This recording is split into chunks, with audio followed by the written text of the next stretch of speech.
बाबा जी और हुजूर जी की प्यारी साध संगत जी। राधा स्वामी जी। साध संगत जी 8 मार्च को बाबा जी ने दिल्ली के भाटी सेंटर में संगत के साथ सवाल जवाब किए और बाबा जी और हुजूर जी ने संगत को कार में दर्शन भी दिए। सबसे पहले सत्संग कार्यक्रम हुआ और उसके तुरंत बाद बाबा जी ने संगत के सवालों के जवाब दिए। बच्चे उस समय शब्द गा रहे थे। सद्गुरु है रंग रेज। बाबा जी ने शब्दों को बड़े प्रेम से सुना और फिर सवाल जवाब से शुरू हुआ। सवाल जवाब के बाद आपके लिए प्रेरणा से भरी एक घटना का भी जिक्र है। अगर आप एक सेवादार हैं तो आपको उस घटना को जरूर सुनना चाहिए। सुनते हैं 8 मार्च के सवाल जवाब। पहला सवाल, एक लड़की ने बाबा जी से पूछा, बाबा जी मैं अक्सर मंदिर जाती हूँ, लोग कहते हैं कि वहां जाने से मन को शांति मिलती है, मगर मुझे वहां जाकर भी कभी सुकून महसूस नहीं होता। मेरे साथ ऐसा क्यों होता है? बाबा जी ने समझाया, बेटा मंदिर या किसी भी धार्मिक स्थान पर जाना गलत नहीं है, लेकिन हमें अपने मकसद की भी तो पहचान करनी है। आज हम मंदिर जाकर घंटे बजाने को असल भक्ति मान रहे हैं, जबकि मंदिर इसलिए बनाए गए थे कि इंसान वहां जाकर ध्यान लगा सके। हर धार्मिक स्थान का संबंध किसी महापुरुष के साथ जुड़ा होता है। हमें वहां जाकर उन महापुरुषों की शिक्षा पर भी अमल करना चाहिए और एक बात कभी नहीं भूलनी चाहिए कि मन की शांति तभी मिलेगी जब हम अपने मन के अंदर उतरेंगे। मंदिर का भी असल मतलब यही है, मन के अंदर।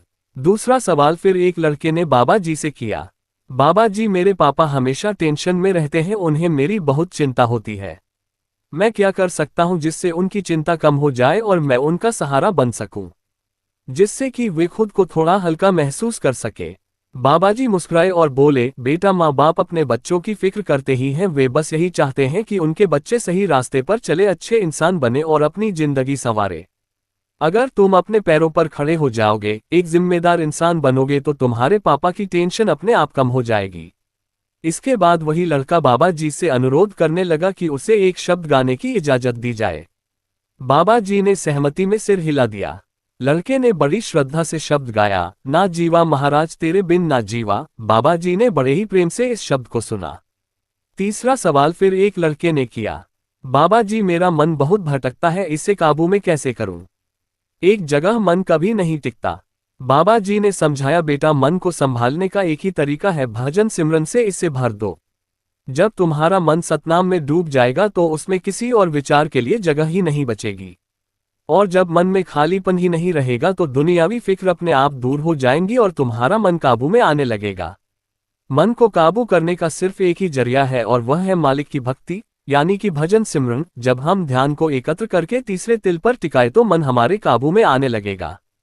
चौथा सवाल इसके बाद एक और लड़के ने किया, बाबा जी असली सेवा क्या होती है? क्या डेरे या किसी धार्मिक स्थान पर जाकर करने वाले काम को ही सेवा कहा जाता है? बाबा जी बोले, बेटा सच्ची सेवा वह है जो निस्वार्थ भाव से की जाए, निष्काम सेवा ही सच्ची सेवा है। और यह जरूरी नहीं कि सेवा सिर्फ किसी धार्मिक स्थान या किसी गुरु के डेरे में जाकर ही की जाए।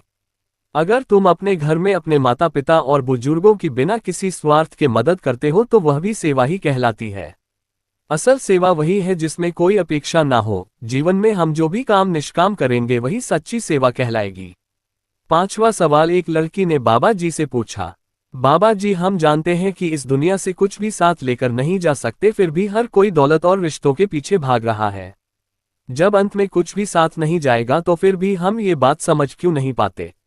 बाबा जी ने गहरी सांस लेते हुए कहा, बेटा यही तो इंसान की सबसे बड़ी भूल है। आज इंसान झूठे भ्रमों में जी रहा है। हम सब जानते हैं कि ये दुनिया अस्थायी है, लेकिन फिर भी हम इसमें उलझे रहते हैं। सत्संग में हमें यही सिखाया जाता है कि केवल नाम की कमाई ही हमारे साथ जाएगी, लेकिन फिर भी हम इस झूठी दुनिया को ही सच मानकर बैठे हैं। धन संपत्ति और रिश्ते नाते सिर्फ तब तक हमारे हैं जब तक ये शरीर है। जब ये शरीर नहीं रहेगा तब केवल मालिक के घर में हमारी कमाई ही देखी जाएगी और नाम की कमाई ही हमारी असल दौलत है। यह बात ठीक है कि दुनिया में रहने के लिए पैसा चाहिए, लेकिन अगर हम पैसे के लिए मालिक को भूल जाएंगे तो कल को मालिक को क्या मुंह दिखाएंगे? राधा स्वामी जी।